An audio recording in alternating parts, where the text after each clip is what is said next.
What is going on, everybody? We are back with another CCW review. I am Nick, I am Joe. and we are here to talk about AEW Collision from 9/11. I'm sorry, it's 11:34. Ooh, man, it is not November. No, that was the time. It's 11:30 as of this recording. 5/16/2026. And listen, if at some point things start to sound extremely disjointed, it's because my daughter just burst in the door. Today was prom, so she's on her way home. And Prom tonight. apparently she had a good night. I'm glad somebody in this family learned to have a good prom, because You saying yours was not? I didn't enjoy. I don't know about your prom. I didn't enjoy mine. I enjoyed the after prom because I got laid, but um, the act of prom, I did not enjoy prom. My fiance now didn't enjoy her prom. My son didn't enjoy his prom. Hey, So 1 out of 4 ain't bad. I don't remember if my ex-wife, the mother of my kids, I don't remember if she enjoyed prom or not. But she's not who I was with, so it doesn't matter. But yeah, so she'll be here home soon. So listen, this is one of the more collision-y collisions. I mean, it was a collision. I will that collisioned. I will give them props. They tried really hard to storytell more in this episode. Boy, did they. There's a lot of backstage segments. A lot of backstage segments. Yeah, they tried to put the whole Darby thing into perspective. They tried to do a lot of. Storytelling, heavy lifting. You know, a week before the fucking pay-per-view. Right. Gotta love that. And we start off backstage last week after Dynamite, I guess. Mox states he can't seem to beat Kyle O'Reilly, but this Mox isn't the same as the Mox from before. I'm calling shenanigans. He gets better every day. I'm also calling shenanigans. He said the good thing about the Continental title is it's good bait. It brings all the dragons to his door, and he's going to find a way to beat Kyle. And they've got a eliminator match on Dynamite this Wednesday, which I think is stupid because with Kyle beating him twice, shouldn't he get a title shot? He shouldn't need an eliminator. I hate that they went back to the fucking camera cuts during Mox's promo. I didn't even notice them. I'm not gonna lie. They weren't as egregious, but they were there. I was spending a lot of time staring off listening to him because I don't really. When he's talking, I'm not I like. don't need to look at Mox. I don't need to look at him. I know what he looks like. After he was done talking, Claudio's like, Brody King always brings the bark, but if you're gonna, when you face me in the Owen, you better bring the bite. And I was like, that might be the lamest thing Claudio's ever said. It's very scripted. Pac says it's Death Riders against the world. At which point, Garcia started rambling about something, and then Marina's like said, "Bring it, pussies," and that was how that ended. Yep. Just another one, another Death Rider segment where everyone had to talk, unfortunately, and yep.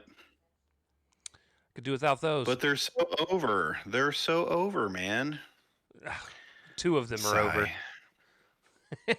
2.5 of them are over. I was about to say the 3. I'd probably put 3 of them over. The 3 that you would expect. At least Yuta didn't talk. He said something after Garcia did, but it was like 1 word. Backstage. Oh no, I'm sorry. I tried to skip the first match. Which is funny because it wasn't even a bad match. No, not at all. Match 1, Trios Championship Eliminator match, Conglomeration versus Shane Taylor Promotions. And listen, I actually like these guys from Shane Taylor. More specifically, the tag team that's in there. The infantry. The infantry. The infantry, or is it infantry? Yeah. I think it's infantry. It is because they were in the armed services. Right. But I've always thought they were a good tag team in terms of wrestling ability. I just don't know much of what they can do, like promo-wise or anything, because I don't think I've ever heard them talk. No, not much, because that's why Shane Taylor is with them. He's kind of the mouthpiece. Right. But I've always enjoyed Shane Taylor's stable because I think Shane Taylor actually is really good on the mic when I don't disagree. he's put up. He's perfectly fine. I think he's a good big man wrestler. He's obviously not like a Keith Lee type, but he plays the big man well. At least he's there. And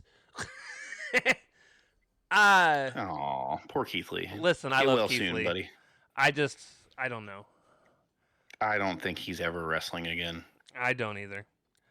And then we have the only person in the entire group I'm not a fan of, Lee Moriarty. I just don't care. Yeah, he's just kind of a. I think he wants to be a shooter, but it's kind of lame. Right. He's not a shooter in a exciting kind of way, or I don't. He just no personality. No. And never has. I've not. No. I've even Shibata has more personality. maybe you might be pushing it there, but He's also a better shooter than Moriarty. now that is true. That is true. But that's his whole wrestling style. But basically, it's honestly a good back and forth for most of the match. A lot of the same goofy spots that you're going to see from any of the faces that are normally in any matches. Yeah, by the way, it was Kyle O'Reilly, Orange Cassidy, Kyle O'Reilly. Kyle O'Reilly, Orange Cassidy. I tried to say Orange Cassidy before I got through Kyle O'Reilly, and oh fuck! Now I can't remember who the Briscoe, Mark Briscoe, Marky Mark and the Funky Bunch. So I'm gonna start calling the fucking conglomeration. Yeah. Anyways, you get your pocket spots and your other stuff. Towards the it was typical conglomeration. Towards the end of the match, it gets a little chaotic. Shane Taylor kept getting involved. He got taken out finally. And Briscoe hits the J Driller on the long-haired guy from Infantry. And I can't remember what his name is. And gets the win. Perfectly serviceable match, though. Yep. Backstage, after Dynamite, I guess, Will Ospreay says he's sorry for not getting back to Joe, but he's been training. He said he lost 6 months of his life. That he, when he got back, he was upset he couldn't be the guy that AEW put their trust in. He said that regardless of how he feels about John and the Death Riders, no one can understand his position. He sees John as the ace of the company, which, to be fair, is probably true. 1000% agree. And he said that he's always seen Samoa Joe as an inspiration. And he considers this kind of a dream match for him. But he's like, but no one is stopping me from winning the Owen. So we shall see. He said Joe was in the match that made him want to be a pro wrestler. So what are the chances it was that triple threat match with Daniels, AJ Styles, and Christopher Daniels? If not, it would have been a Ring of Honor match with who knows, two also really, really good pros who have been around for a long time. Maybe. But so yeah.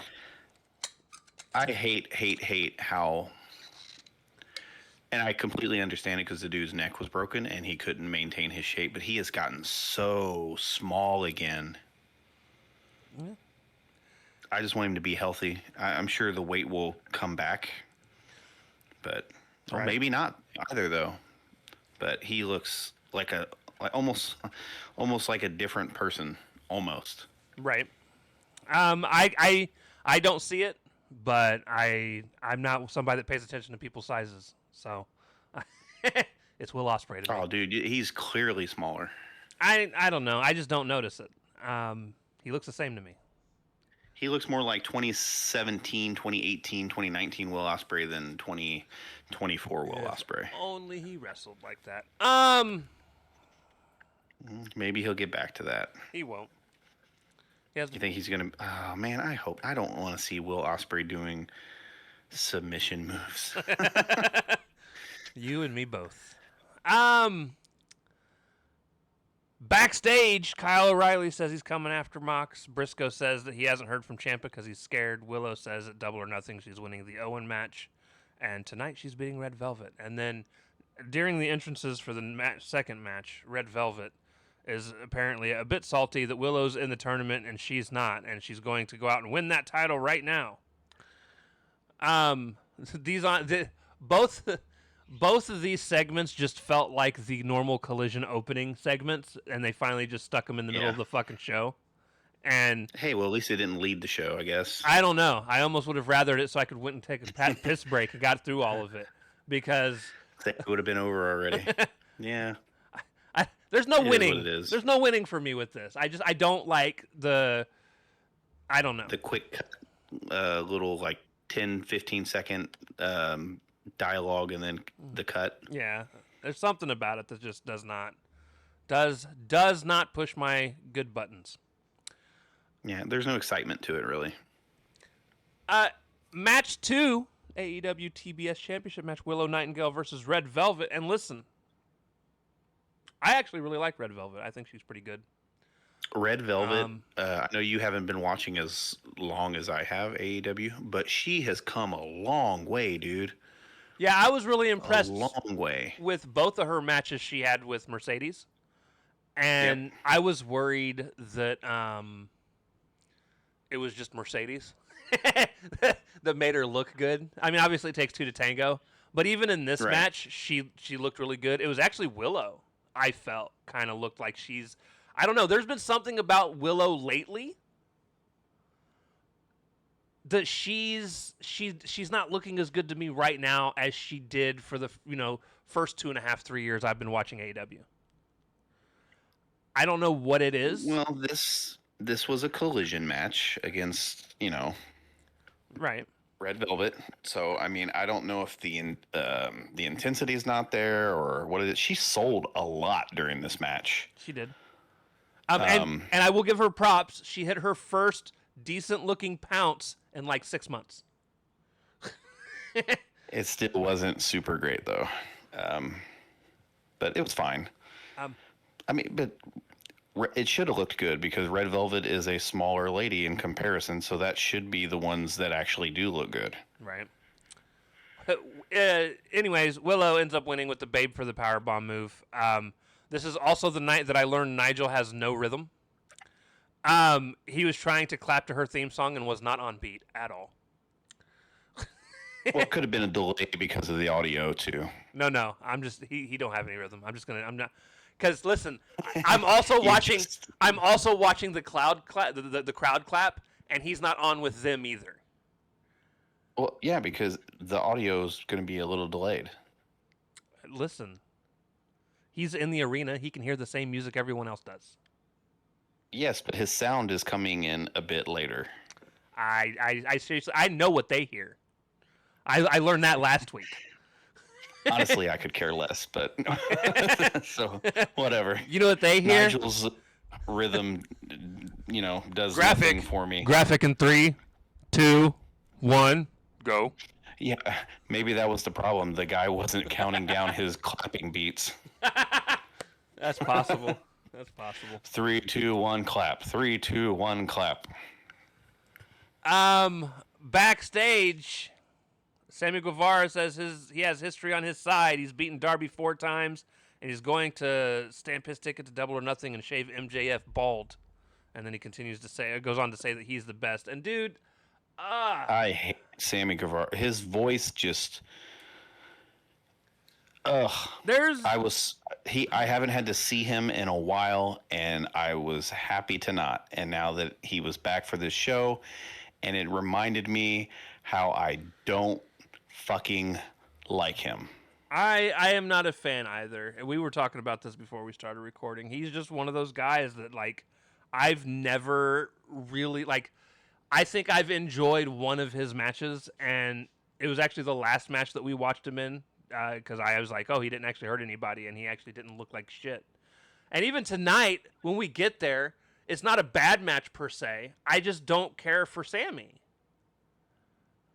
Yeah, he's got go away heat with me. I saw so much of him early on. I still remember when he had his stupid fucking panda gimmick, and he was just an indie guy with terrible panda merch.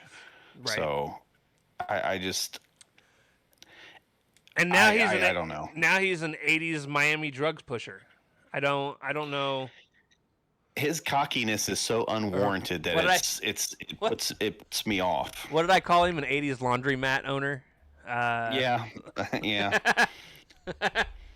I don't know because now he's just frustrating to listen to. Yeah, his confidence is unwarranted and unfounded, and it's annoying. Backstage, Darby says he's asked if anyone's seen MJF. He says, of course, no one's seen MJF. He doesn't come to Collision. He's not a company guy. He doesn't give a shit about AEW. And then he says, I keep doing these title shots because I love it, and if I win tonight, I'll see Speedball Wednesday. I actually liked this Darby promo. I did too. It honestly kind of struck me as deliberate, setting up things. punkish in terms of when Punk was calling out Roman for never being there. Yeah. Okay. Kind of what it made me think about. I can see that. Okay. Backstage. This one's actually a fight that we just kind of stumble onto. Ciampa is beating up Mark Briscoe, and they start going down to the ring. At some point, Briscoe gets the upper hand and just starts mud hole stomping this dude, and throwing him around the barricades. Eventually, Ciampa gets the upper hand again, and starts taking chairs to Briscoe, and then he sets up to do the conglomeration. He sets up to do his finishing move off the top rope through some chairs and the conglomeration run down, and stop it. And then Briscoe grabs the mic. It's like, yo, if this is really what you wanted, fine. Our match Wednesday is going to be no disqualification. And Ciampa was like, no. Yeah, like, bro, you brought this all on yourself. Like, you're supposed to be the psycho killer. This should be right up your alley. You were fucking with the wrong one. This is Jay's whole bag. All right. Jay likes to bleed. I'm gonna like that match. If it's anything like their TNT title match, it'll be really good. Yeah, well, I hope. Anyways, you never know. Sometimes they could, you could follow up a great match with a stinker. So that's very true. We'll see. Match 3.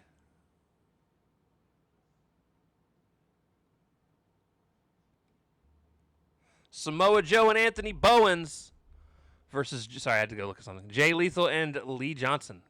That's who they were facing. Yes. And this was being touted the entire night as, because Samoa Joe apparently took Jay Lethal under his wing back in Ring of Honor. ROH, yep. And now Samoa Joe's got his own new guy under his wing, and Jay Lethal is taking the swirl under his wing. Just such a stupid fucking name. Yeah, it is. Listen, and Lethal Swirl isn't any better. No, you just added Jay Lethal to the swirl. And then, listen, the Ops, if they just lost one member, would be great. The Ops, never lacking charisma. Yeah. Well, they finally got somebody that has some charisma to go with Joe. Charisma, but they're always lacking charisma. Bowens is good. I like Bowens with them actually, but I fucking can't stand Hook, man. We get there. Needs to go away.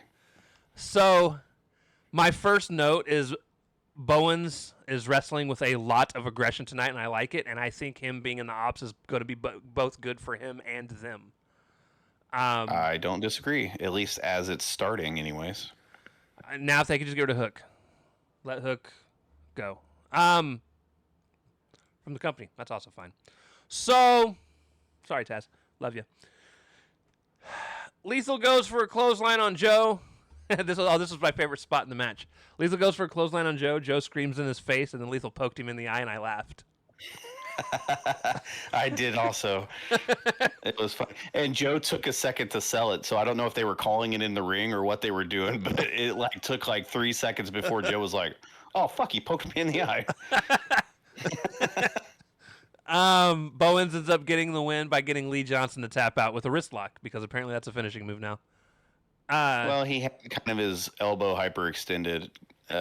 It was a weird looking move. I will concede.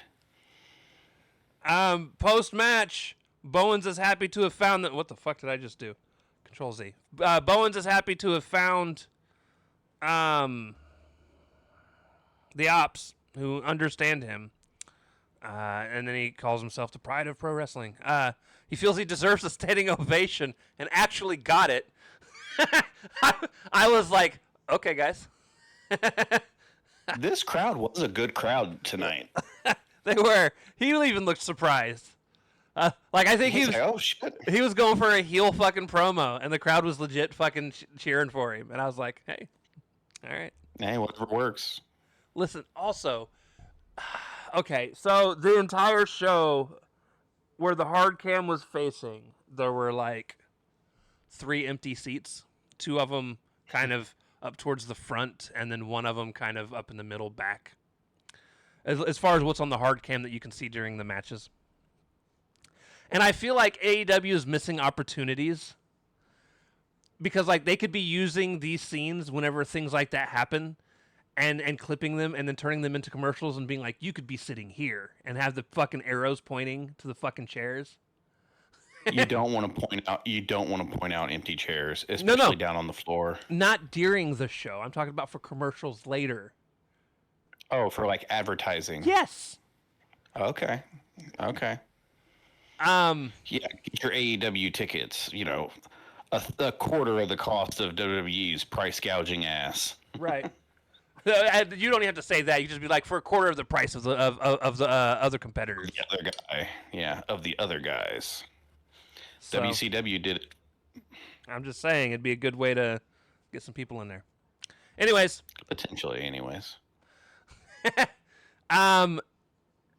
ends up giving the mic over to Joe, and Joe's like, Ospreay, you don't understand what I do for my friends. He's like, and decisions have consequences. I'm honored that you thinking facing me is considered a dream match. He's like, it's just unfortunate that when I get you in the ring, it's going to be a nightmare. I feel like he should have said for you, because I mean, sure. It's implied, but Right.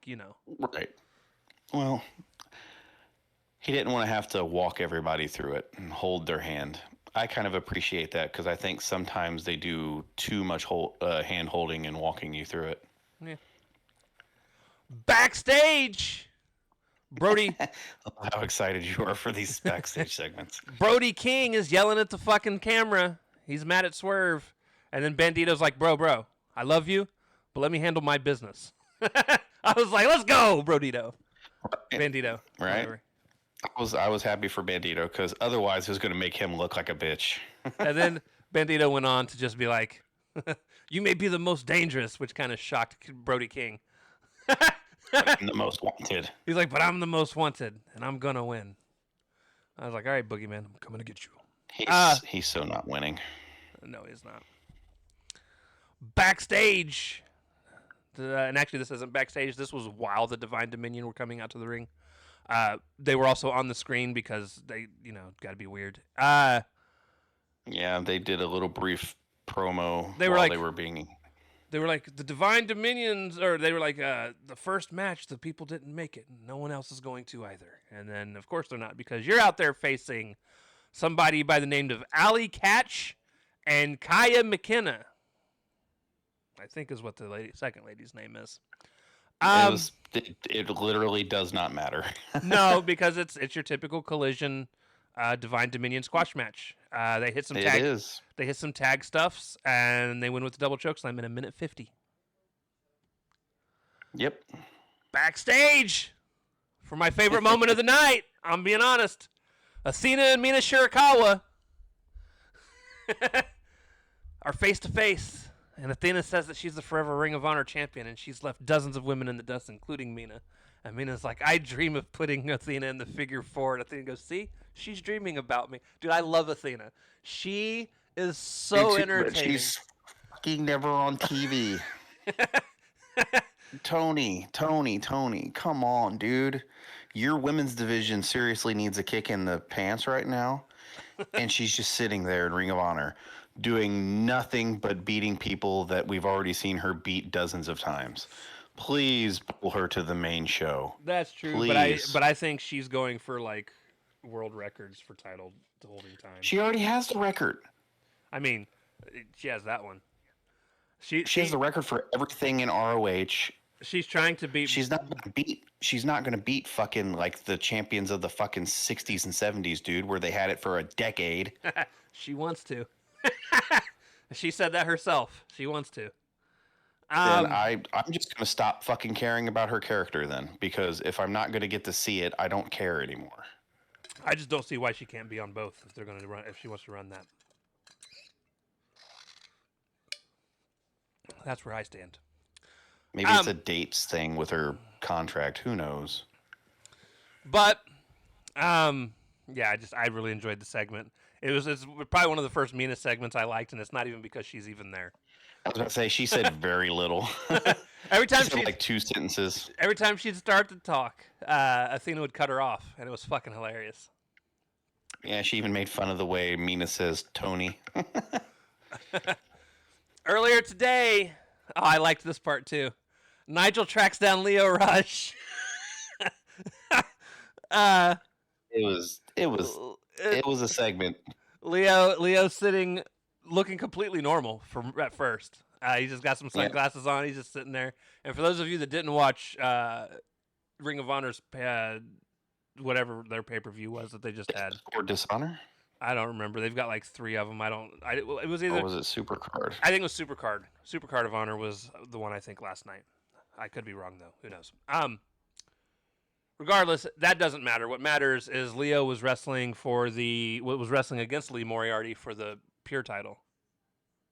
I think. Was that who he was up against? He was wrestling. Wasn't he wrestling AR Fox? Was it AR Fox? It was for a title though. Does AR Fox have a title? AR Fox is the television champion. It might be AR Fox then. But anyways, what's his face? His old tag team partner, Action Andretti. Oh no, it wasn't. It was Action Andretti. You're right. I had to look at my notes because I wrote his name down in the notes and I couldn't remember him just now. But I was trying to put the fucking Martins into it, so don't feel bad. But Action Andretti, give me 1 second. Sorry about that. She came home. Prom was fun. Prom is fun. So, as we were saying, Leo, so Action Andretti screwed Leo out of his match.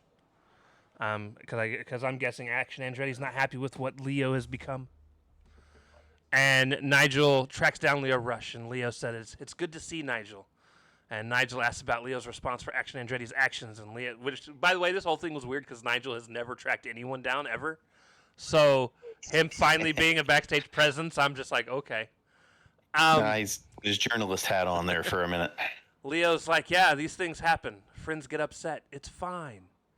And sometimes you lose, and that's fine. He's like, yeah, it's fine. Everything's fine. And Nigel walks away, and as Nigel walks away, Leo takes a sip of whatever he has in his cup, and then he pulls down his glasses, and he's got these like really red eyes, and he looks at the camera, and whatever he was drinking starts to drip out of his mouth, and it's like this like black ink like stuff. He's like, "It's fine, it's fine," and I was like, I love this version of Leo so much because it's so weird. It needs to go somewhere though. They need to introduce. There's like no point to it right now. Yeah, there needs to be some kind of payoff to the gimmick, though. There does. Match 5. My match of the night: the Dogs and Mark Davis versus the Rascals. I would probably still choose the first match, but I can understand. There was really, really, really good part. I like the finish of this match a lot. Yeah. I don't have very many notes for it because, honestly, listen, this match was my match of the night, and a night where all of the matches were pretty meh overall. Nothing terrible, just kind of nothing spectacular. Right. There was a part where it looks like the Rascals were going to win it. They all hit different top rope dives onto Davis. One of them did like a swanton Another one did a. The last one was a splash. A senton, I think maybe have been the second one. I don't remember exactly. It was like a senton. But the last one hit a splash and they were about to get the win, but the dogs broke it up. Shortly after, Davis hits his pile driver on a guy, and then they pick him up and hit the last clip and get the win. Yep. And one of the spots that I didn't write down that I really liked. So Myron went for his cutter that he does where he jumps. This is what led to the fucking. This is what led to the pile driver. Myron went to go do his cutter that he does where he jumps over the top rope and grabs the person and cutters them onto the floor. Mm-hmm. And when he did, Davis grabbed him and held on to him, not letting him get the cutter off. And then he threw him back in the ring and then went in and hit him with the gut wrench pile driver. Just a really fun moment. And then, because Sammy Guevara was on the show, backstage, Anna Jay. This is the worst thing of the night. Yeah, it is. Anna Jay. Actually, it was fine. Anna Jay's promo wasn't bad. Shows up and she's like, "I'm back," and maybe Willow's not the comeback killer because I'm still here. And I was Which like, makes no sense. all right. And then she's like, and speaking of which, and then Ty Mello shows up, and I'm like, shoot me. They got a babysitter, so both of them had to be on the show. They're like, we're both back, and there's only one thing for us to do, and if you want to know what it is, just try us. And I was like, huh? That was dumb. You didn't make any claims. You didn't make any challenges. You just said, just try us, which means nothing. Ring of Honor bound, Literally I hope. nothing. You know they're going to get a tag title match. Match 6. AEW World Championship match, no count out. Darby Allin versus Sammy Guevara, which is, in my opinion, the worst of his title defenses so far. So they said, like, yeah, there's no count out, but you still can get disqualified, is what Nigel and Tony said. People were still going through tables. They immediately start using weapons. Yeah. Why even say it? Why even say it? Who knows? So I didn't even hear them say that because I think I went for water as the entrances were happening. Yeah, they said it, I promise you. But yeah, so the match does kick off with, Sammy hitting Darby as Darby was coming into the ring. Or during Sammy's entrance, I did see that he was setting up a table and a ladder. Yep. And we'll get back to that later. In fact, that's my first note. I have like 2 spots in this entire. They did it pretty much immediately. Yeah, there are 2 spots that I actually liked in this match. One of them was Sammy hitting the swanton off of the ladder through Darby. That was on the table. Yep. Shortly thereafter, Darby he took Darby into the ring. Sammy he ended up putting Sammy into a sharpshooter, but then he fell out of it because they're doing the whole he's starting to look exhausted and can't. Yeah, Darby's doing too much, and the title defenses and the matches are starting to take its toll. Right. Which is so fucking dumb.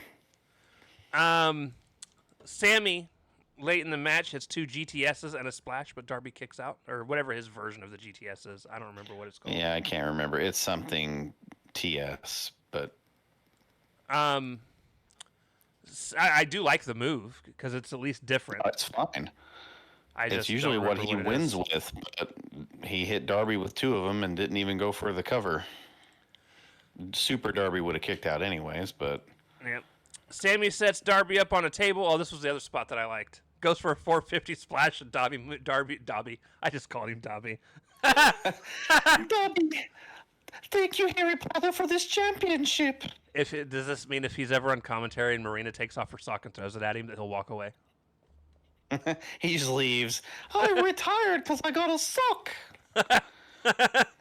Anyways, stupid shit aside. Sammy sets Darby up on a table, goes for the 450 splash, but Darby moves and Sammy eats shit, and it was fantastic. Yep. Darby rolls him in, hits him with a coffee drop. You know what? I'm done. Darby hits you with a coffee drop.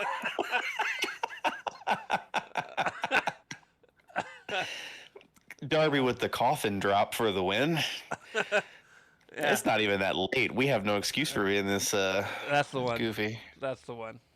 I guess the 3 count, and that's the win, and that's the show. Yeah, that's Collision.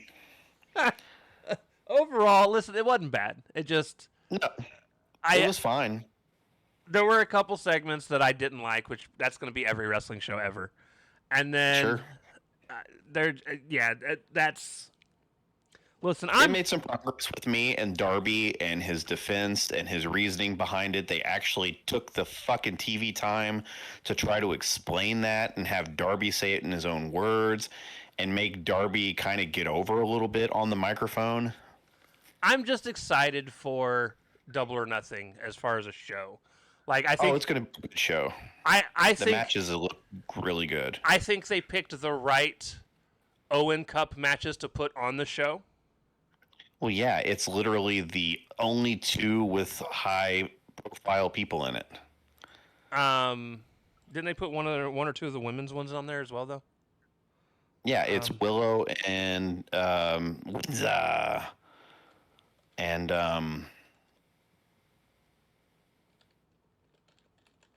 is it Athena and Mina? Currently, the matches are... Oh, they've already got 8 matches set up. Kazuchika Okada versus Konosuke Takeshita for the International Championship. FTR versus Cope and Cage in an I Quit tag team match. That's going to be a banger. Well, we hope. The 32-man Stadium Stampede match. Which sucks. And it is a Stadium Stampede, so it will be pre-recorded. I am pretty sure the Anarchy and the Arena matches are the pre-recorded. Good sir. No, it's the opposite. Is it? Yeah, because they're actually in a big giant stadium. It's a big empty stadium they're in. Because remember, it's the stupid match on the video game as well.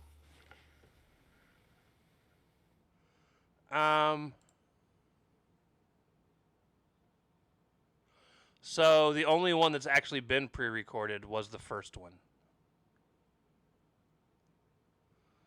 They did one at All In 2023, and it was live.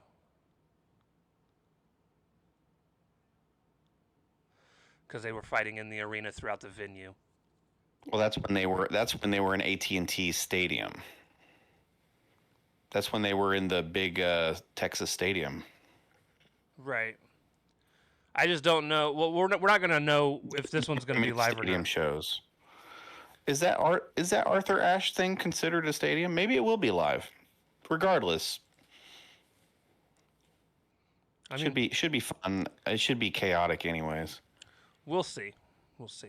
4-way women's championship match: Tekla, Sheeta, Jamie, and Chris. That's a match I'm not looking forward to.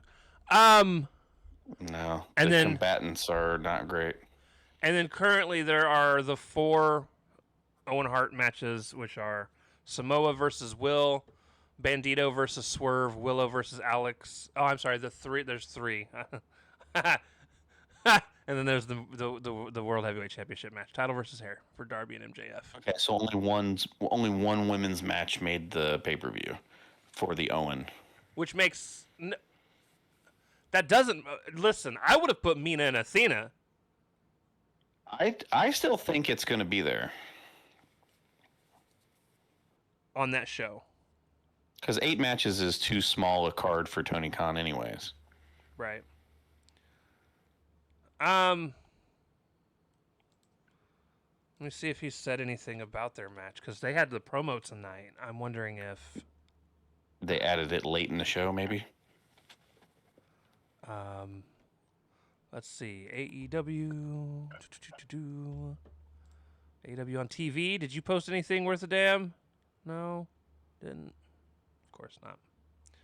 I'll tell you what. Dynamite's 3-hour show looks pretty good so far from the things they've shown. We're gonna get the AEW Tag Team Championship match, which is gonna be FTR versus OC and Roddy. Good. Darby Allin versus Mike Bailey. Swerve looks like he's gonna have him a little squash match. He'll probably be on the Collision show. Yeah, the Collision part of it. No, I found the same thing. Just the Windsor and what's her name is advertised as of right now. That's fine. Yeah, we'll see. We'll see what happens. But anyways, yeah, that's that. We'll be here Wednesday after our 3-hour show, 3-hour tour, and then For you kids out there, that was a Gilligan's Island reference. Google that. yeah, there, no one might get that reference depending on who watches us. Yeah, it's very true. And then yeah, all bets at all in. Fucking Christ! Double or Nothing is coming up this Saturday. Double or Nothing week. It's gonna be a bunch of hastily booked angles. Is what I expect. I am going to come out and say it now. There's a good chance we will not be covering Collision, actual Collision.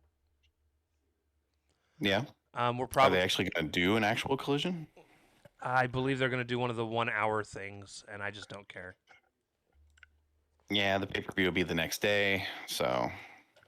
But what we will do is on Wednesday, we will do our predictions. We will go ahead and do our predictions for the matches that we know are going to happen. Sure. Right, and they're not going to add anything on Collision, so we'll be safe.